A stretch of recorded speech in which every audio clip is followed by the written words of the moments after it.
हाय दोस्तों, मैं Virat sir knowledge motivation blog में आपका स्वागत है। टारगेट मैट्रिक बिहार बोर्ड परीक्षा, जो भी इससे पहले पिछले अध्याय का वीडियो नहीं देखे हैं तो जाकर इस चैनल पर जरूर देख ले, ताकि परीक्षा में एक भी प्रश्न नहीं छूटे। तो आइए दोस्तों, समय न गवाते हुए, क्योंकि वक्त कम है, जितना दम है उतना लगा दो। कुछ लोगों को मैं जगाता हूं और कुछ लोगों को आप जगा दो। तो ये रहा बिहार बोर्ड वर्ग 10वां का संस्कृत ट्यूशन किताब का 8वां अध्याय, कर्मवीर कथा पाठ, जिसका कथाकार है श्री अयोध्या सिंह दरियाउग जी का सारा प्रश्न जो इस प्रकार है। नंबर 1, कर्मवीर कथा में किस पुरुष का वर्णन है? तो दलित पुरुष का वर्णन है। प्रश्न संख्या 2, कर्मवीर कथा किस प्रकार की कथा है? तो लघु कथा है। लघु कथा यानी छोटा कथा। प्रश्न संख्या 3, कर्मवीर राम परवेश राम के परिवार के सदस्यों की कुल संख्या कितना थी या कितनी थी? तो 4 सदस्य था। प्रश्न संख्या 4, कर्मवीर उत्साह से क्या प्राप्त करता है? तो महत्व पद, सबसे ऊंचा पद। क्वेश्चन नंबर 5, राम परवेश राम कहाँ पुस्तकों में आत्मसात किया? तो पुस्तकालय में यानी लाइब्रेरी में।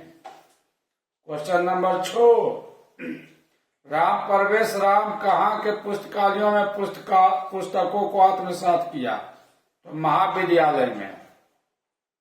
प्रश्न संख्या 7, उद्योगीनम पुरुष सिंहमुपैति लक्ष्मी, यह उक्ति किस पाठ से संकलित है? यानी कर्मवीर कथा पाठ से संकलित है।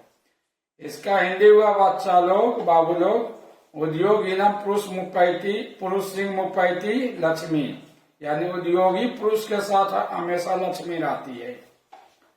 प्रश्न संख्या 8 हुआ है, भीखन टोला से कितनी दूरी पर प्राथमिक विद्यालय था? तो 1 कोस की दूरी पर। प्रश्न संख्या 9 है, राम परवेश राम के गांव का क्या नाम था? तो भीखन टोला। प्रश्न संख्या 10 है, भीखन टोला गांव कौन घूमने आए थे? तो शिक्षक यानी अध्यापक। प्रश्न संख्या 11 है, शिक्षक दलित बालक को कहाँ ले गए थे? तो विद्यालय में ले गए थे, विद्यालय ले गए थे। प्रश्न संख्या 12 है, स्नातक ग्रेजुएशन की परीक्षा में कौन प्रथम स्थान प्राप्त किया? तो राम परवेश राम। प्रश्न संख्या 13 है, शिक्षक कैसे थे? तो नवीन दृष्टि वाले, यानी नए सोच विचार रखने वाले। प्रश्न संख्या 14 है, परिश्रमी पुरुष के साथ हमेशा कौन होती है? तो लक्ष्मी होती है, यानी मेहनती पुरुष के साथ। प्रश्न संख्या 15, दलित पुरुष का नाम क्या था? तो राम परवेश राम था। प्रश्न संख्या 16, किस गांव में निर्धन लोग रहते थे? तो भीखन टोला नामक गांव में निर्धन लोग यानी गरीब लोग रहते थे। क्वेश्चन नंबर 17 है, बालक किसके शिक्षण शैली से आकृष्ट हुआ था? तो शिक्षक यानी अध्यापक।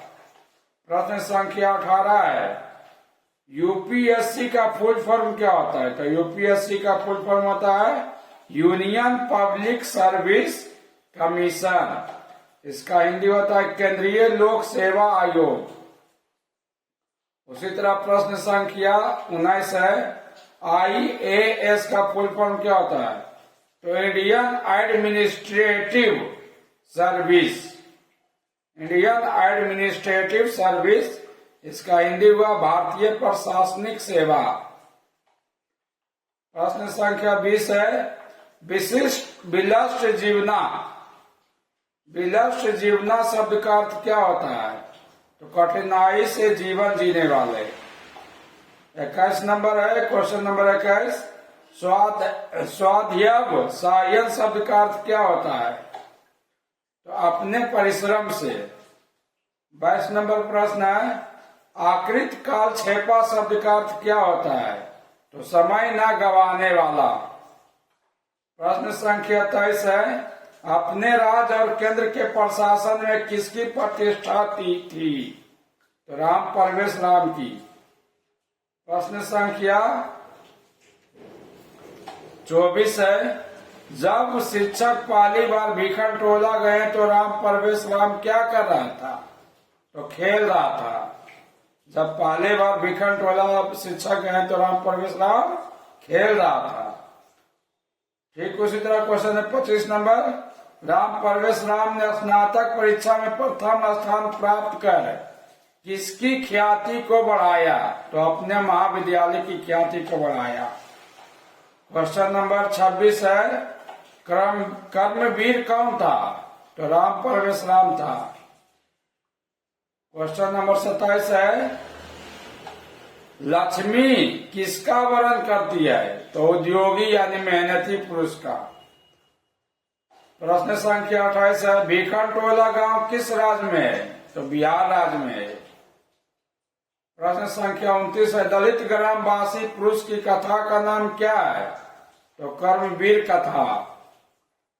प्रश्न संख्या 30 है, राम परवेश राम उच्च विद्यालय में कौन सा स्थान प्राप्त किया? अपने मेहनत से लगनशील होकर। तो पहला स्थान यानी पूरे विद्यालय में फर्स्ट स्थान प्राप्त किया। प्रश्न संख्या 31 है, लक्ष्मी किसके पास रहती है? तो परिश्रमी यानी मेहनती पुरुष के साथ। प्रश्न संख्या 32 है, प्रशासन ने भीखन टोला से 1 कोस की दूरी पर क्या स्थापित किया था? तो प्राथमिक विद्यालय। प्राथमिक विद्यालय क्लास 1 से क्लास 5 तक होता है। प्रश्न संख्या 33 है, राम परवेश राम का जन्म किस गांव में हुआ था? तो भीखन टोला नामक गांव में। प्रश्न संख्या 34 है, राम परवेश राम को छात्रा नाम अध्ययन तपा का उपदेश किसने दिया? तो इसका उपदेश दिया गुरु कह सकते हैं या शिक्षक बोल सकते हैं या अध्यापक दिए। तो वेल दोस्तों, मिलते हैं अगले वीडियो में अगले पाठ स्वामी दयानंदा के साथ।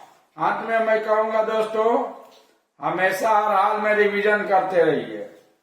हमेशा हर हाल में रिवीजन करते रहिए, क्योंकि जैसा रिवीजन करिएगा वैसा डिवीजन आएगा। ओके बाय दोस्तों।